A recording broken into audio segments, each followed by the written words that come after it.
Soak cotton pads and place them under the bathroom trash can.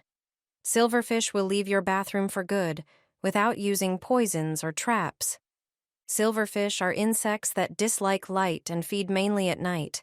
They don't bite or carry any diseases, so they're not a health threat to humans. However, many people still find them unpleasant.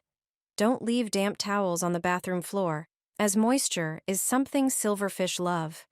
That's why you should also always leave the door slightly open after a bath or shower.